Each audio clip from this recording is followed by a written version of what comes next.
Welcome to the Comix Corner Podcast with B-Lar and Danny P. Hello, everybody. We are brought to you by the CLZ app and are part of the SPDM Crew. Please check out our website at SPDM Crew. We are adding new podcasts all the time. This week on the show, we are talking about what we have read, what we're looking forward to, new ones that hit the shelves this week, January 22nd. Danny, how are you doing? Fantastic, man. Dealing with the cold, but the sun's still shining, and still a little devastated from Lions' loss, but that's how she goes. So this too shall pass. But besides that, so far, great start to the week here. How about you? I'm doing good. It's been cold for a while now here. I can't believe in Michigan, they're closing schools yesterday and today. So teachers enjoy that. You got a 5-day weekend because of the cold here in Michigan, but things hopefully will warm up tomorrow, Thursday. New books, we're looking at, the holiday, the Martin Luther King holiday caused some issues again, Danny. Yeah. So this week we'll be getting new books from Lunar on Wednesday, and we'll be getting new books from Diamond on Friday. Okay. So I know you usually, the Lunar books, are they going to be showing up sometime for Wednesday, or they're they're already good to go, and everybody's boxed this great. morning, and yep, I already did the video and everything on the Facebook. So always got to check those videos out. Yes, see what Danny's talking about. So anything jumping out at you this week that you read this week that you'd like to talk about today? Just because I'm sitting inside a little bit more, reading a little bit more, so. Started with Archaea does a lot of the Jim Henson stuff. They've been doing a cool one with Labyrinth, and now they've added on with Jim Henson Presents. So just a mini series with it's amazing all the companies, all the different anthology series they have out right now. But they had one that had a Fraggle Rock story, a Farscape story, and a Dark Crystal story that's going to continue in some of the other issues. But that if you were a fan of any of those vehicles, those were all very cool stories that were in there. And then Daredevil Unleash Hell had this awesome villain Muse. They have Elektra. It's one of those red band, so it's a little bit more intense. But it was awesome seeing her action, just a bunch of fighting going in there. But the Muse finds somebody to listen to him, and just some very horror movie, great gore stuff going on in there. So I love the start of that one. The one I grabbed was Dynamite, and I've been getting Purgatory since the 90s with Chaos Comics but I don't know if I've ever read one. I've always loved the design of the character and all the covers and everything, but it was awesome. It was another one that just felt like a horror movie. These people are rocking it out on the beach in like the 70s, and they pick up a hitchhiker. One of the people pick up a hitchhiker, and she's not who she seems. And by the end, we get Purgatory, and just very cool all the way around. Just from beginning to end, had a very Texas Chainsaw vibe to it. And the last one was I've still been loving Amazing Spider-Man, and just very curious about where this is all going to end, because they're allegedly going to kill him in the last issue, and then we get a whole new number one by Kelly and Larraz coming up here in a couple months. So 65 point deaths was the number of this issue, and it was just kind of a one shot of Coulson trying to get Peter Parker's head back in the game as he keeps on dying and coming back and fighting all these badass villains. So it was a pretty cool one off. Sometimes I don't appreciate when they do those, but I like this was a cool story, and I like they got Coulson back in the Marvel universe, so it's cool checking him out. But those were the main ones I got to grab to this week that really grabbed me. What about you? What'd you check out? Going back to your Purgatory, is that, and you said Chaos, that was like Lady Death? Yep, all part of that. Evil Ernie, yeah. Evil Ernie. That was who I couldn't think of. Evil Ernie was the big one, yeah. Yeah, so cool. Dynamite has it now, has a property now, and yeah, very cool. At least for this first issue, it was very good. Do you need an easy way to catalog your comics? Try the CLZ app. You can scan a barcode with the built-in camera scanner with a 99% success rate. You can find the series by title, or you could search a specific issue by title and issue number. Or the latest feature, you can scan the cover with your camera. That's right, folks, you heard me correctly. All you need to do is aim the camera from your cell phone at the comic book, and it will scan the cover and input the information right into your database. The CLZ Core Online Comic Database automatically provides cover art and full comic details like series, issue number, publisher, plot, creator list, character list. The details go on and on. It will automatically provide key comic information like first appearances, deaths, cameo appearances, iconic covers, and origins. You can edit these details from the CLZ core, like the series issue number and variant description, and add personal details like storage box location, comic book grade, purchase date, and prices. You're able to try the CLZ app for free for 7 days. After that, it's just $1.99 a month or $19.99 a year. That's right, folks. Free for 7 days as you catalog your books using one of the 4 ways to input your information. You can download the CLZ app anywhere you get your applications. The CLZ app is a proud sponsor of the Comix Corner Podcast with B-Lar and Danny P. And now back to the podcast. Gotcha. All right. So I dove in and took the plunge, and I got Ultimate Wolverine #1. Now, question for you, because like I said, haven't read any of it before. And one thing Marvel does do that I really enjoy is they give that like kind of brief synopsis of what's been going on when you get to that first page. Yeah. And it said something about the maker created this universe. Who's the maker? The maker from back in the day with the original Ultimate Universe is Evil Reed Richards. Oh, okay. So they had him kind of do a game of chess going around and changing in a storyline called Ultimate Invasion, kind of, moving different parts of Peter Parker not getting bit by the spider and things like that to change the whole universe into the image that we see now with Wolverine being his assassin and things like that. Awesome. Okay. Yeah, I really liked it. Colossus Magic and Omega Red are running area in, looks like Asia, and Wolverine is really their winter soldier. So I like how they put that twist on it. And they send him to go kill Mystique and Nightcrawler, and actually Nightcrawler recognizes him as Logan, but they don't call him Logan anymore. So yeah, really interesting stuff. Looking forward to continuing to read it. Didn't do me so well that I'm going to jump in the Ultimate Universe full feet, but yeah, I'm going to continue with this Ultimate Wolverine. But it was funny because I saw some of the ads for it and stuff, and people were like, oh, 12-issue Winter Soldier story. I was like, oh, so they're doing a Winter Soldier backup story or something? Then once I read it, I figured it out. So Green Lantern, Fractured Spectrum #1. Really interesting stuff here. I was off when we talked about the fractal lanterns before, and I thought it was more of the Green Lantern's able to use different emotions, but it's actually they're using different emotions and creating new the people that can use them. They're not really lanterns, but for instance, Carol Ferris, she was going to get married, and then Hal shows back up, and her ex, she like leaves him at the altar almost basically, and he gets very sorrowful. So now he is a sorrow lantern, and he wants to create a power battery for it. So now that they're talking about these different emotions besides the ones that they've had previously, like rage and fear, and now sorrow is one. And he stole the book of Oa, and he's looking to build his own power battery, and that's the kickoff for the new storyline with the Green Lantern Corps. So pretty cool. I like it.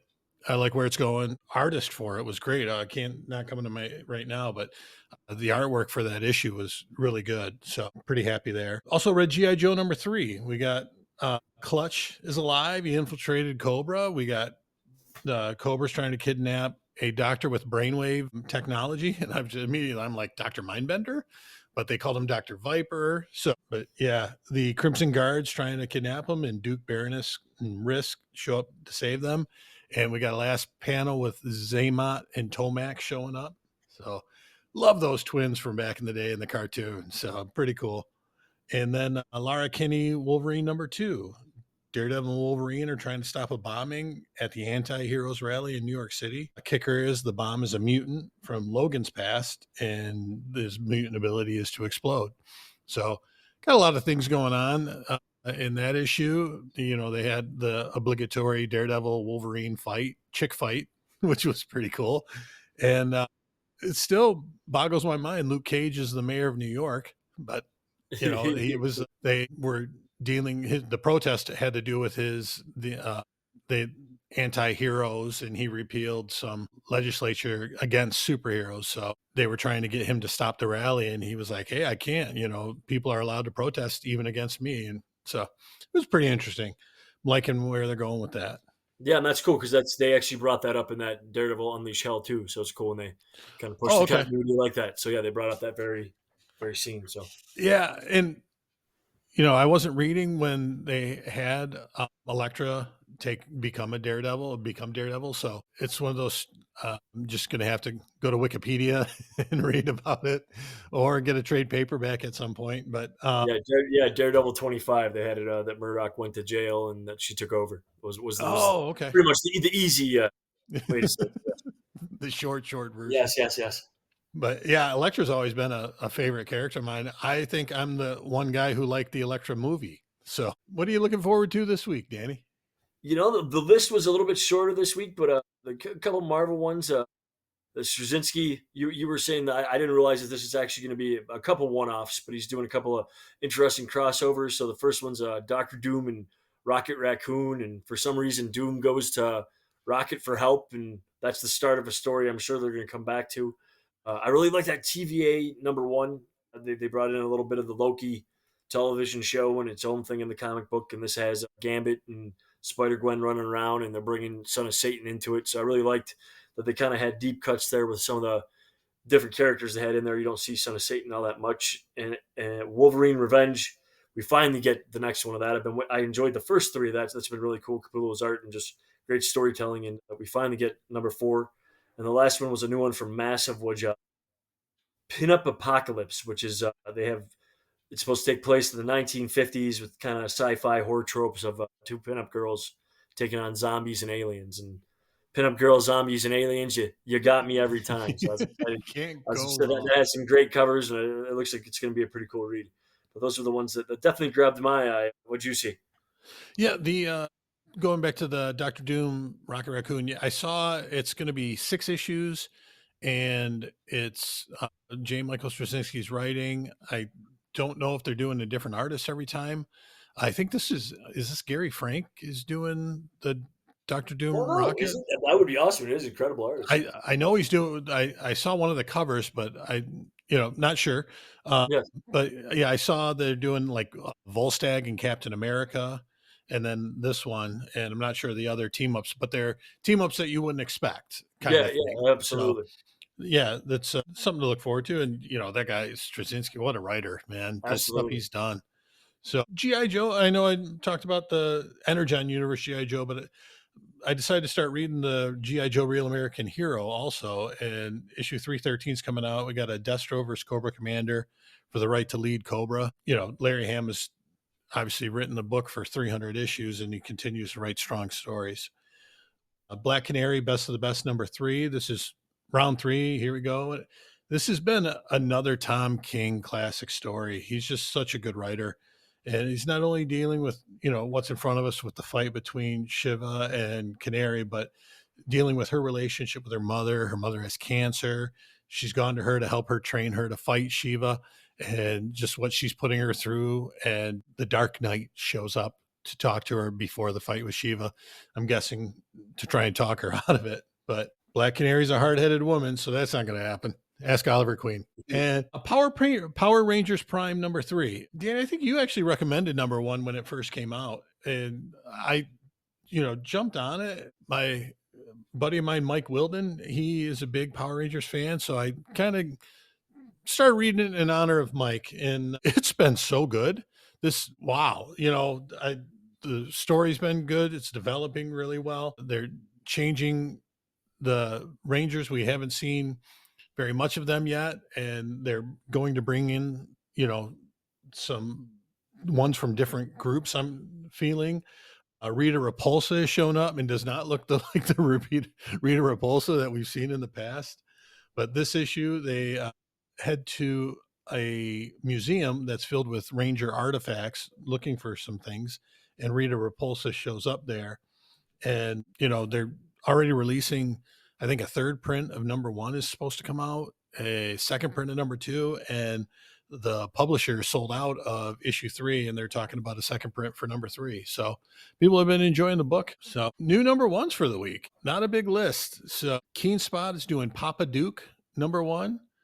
Marvel Besides Dr. Doom and Rocket Raccoon, we've got What If Galactus Transformed Rogue #1, Massive the Pinup Apocalypse, and then Valiant Entertainment Resurgent of the Universe Finale #1. I tried getting back into it, and it was a tough read, and I'm going to pick up the finale of it just to make sure, see where it goes, but it didn't jump the way I was hoping it would, but still like all the characters that they're using. And I picked up the Bloodshot one last week and just haven't had a chance to read it yet. So Danny, what do you tell me about? Well, let's see. Let's talk about the subscription club.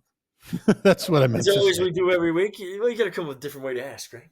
I know. We do this every week, but yeah, it's for a couple more weeks here. We got it at least till January 30th. It's free. It's you get 25% off the titles you're on and 10% off what you grab off the racks. You can do pre-orders and make sure you get the books you don't want to miss out on. We got Batman Hush sequel coming up, Amazing Spider-Man, all of the Ultimate titles all the time, and sometimes it's hard without a crystal ball to figure out what variants are going to work. So if stuff's coming down the pipe you want, we can order it for you and make sure it gets in your box and you don't miss the thing. So we got that going on. And for this week, remember again, we got New Comic Day Wednesday and New Comic Day Friday. So stop on by. We're open 7 days a week. We buy comics, and it's always fun to come hang out. Absolutely. And you know what? There was something. I knew there was something else I wanted to ask about, and this would have gone more with when we were talking about the comics and things like that than our wrap up. But so I've seen some people online asking about you see it right now with the Batman Full Moon, that white piece of paper that's getting clipped to the cover to protect it because it's got the glow in the dark stuff. Yeah. And people who are collectors are saying you have to leave it on there. And people who are just like, no, if I send it in to get graded, they take it off for the grading process. So what's your opinion on those? Is it just a protective thing, or is it just whatever floats your boat?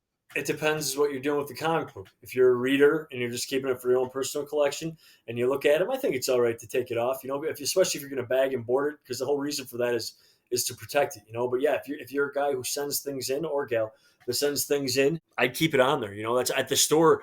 I keep them on there because I don't know the answer to that. I have a beautiful All-Star Superman #1. That's a 1 in 100 that you can't see how beautiful it is because it's got one of those white covers on it. But I just don't feel, if you want to truly get into the conversation, that would make it incomplete. But I don't know what I'm talking about, so I could be totally wrong. That's how I see it. That's how I think most people would say at the end of the day. So that's what I hear you. I'm of the mindset of, it doesn't hurt to leave it on there. It's not when I put it away in my comic collection, I put my books away alphabetically. So I'm pretty sure I can figure out what it is pretty easy. So, yeah. But I'm with you. It's I leave it on unless, there comes a reason to take it off, but I don't really have a reason to take any of them off. So, well, that wraps up another issue of the Comix Corner Podcast with B-Lar and Danny P. We are part of the SPDM Podcast Crew and like to thank the CLZ app for their sponsorship. Please check out the CLZ app when you get a chance. Please check us out on social media at Comix Corner Podcast on Facebook and Comix Corner Pod, all one word, on Instagram. And as always, comics is with an X. Thanks for listening and have a great week. Read well, everybody. Be safe.